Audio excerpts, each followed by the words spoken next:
Wildlife encounters and Petro. Yeah. So we were talking about sharks earlier, and people are always, when people dive, they're always afraid of sharks, right? I love sharks. Yeah. Yeah, I love, but people are always afraid. That's the thing that scares people away from diving. Yeah. You've seen the shark photos here. I took 3 or 4 of my thing, but I'm gonna show them. There is a safe way to do that. You know, with the large tiger sharks, I'm gonna be facing the closest one the entire time. You know. Yeah. But the actual wildlife encounters that are scarier than that had nothing to do with sharks at all. So I'm gonna tell 2 stories here. All right. The first one is actually my very first night dive. So this is Back Beach up in Rockport. Getting certified as an advanced diver, so I can do night dives. Very first night dive. Yeah. There's a bit of waves, so it's kicking up the muck. So you can't see too well. Yeah. You know, and the visibility was like this. It's like 2 feet vis. So we made this dive quick, so that way we meet the minimum requirements for the time to get that certification. Absolutely. So the instructor goes out 8 minutes, and we do 8 minutes back to make it a 15+ minute dive. So he gets us turned around all the way back. I'm holding my light in my hand. I feel this jolt.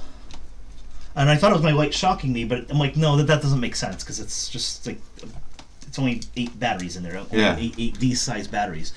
So I knew that wasn't it. And then I saw what I thought was a skate come out from under me.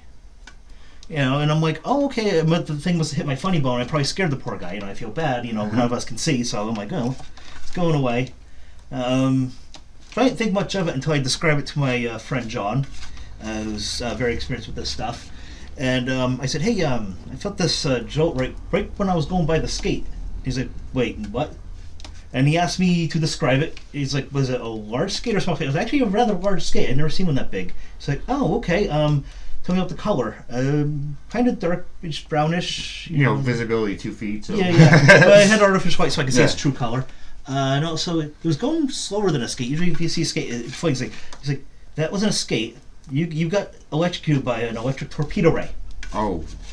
A torpedo ray? Yeah, torpedo ray. Shit. Yeah. Huh. So they look like skates. They're bigger. They're slower because the organs that make the shock, in order to have those, they sacrifice their locomotion. Speed, right? Yeah. Yeah. So I had probably 100 volts going through me. I don't know. Oh, but, and the way it felt like think of like those novelty lighters that shock you. Yeah. Multiply that by, I don't know, like 5. But also it had like the hit the funny bone feeling. Yeah. Like it felt like that.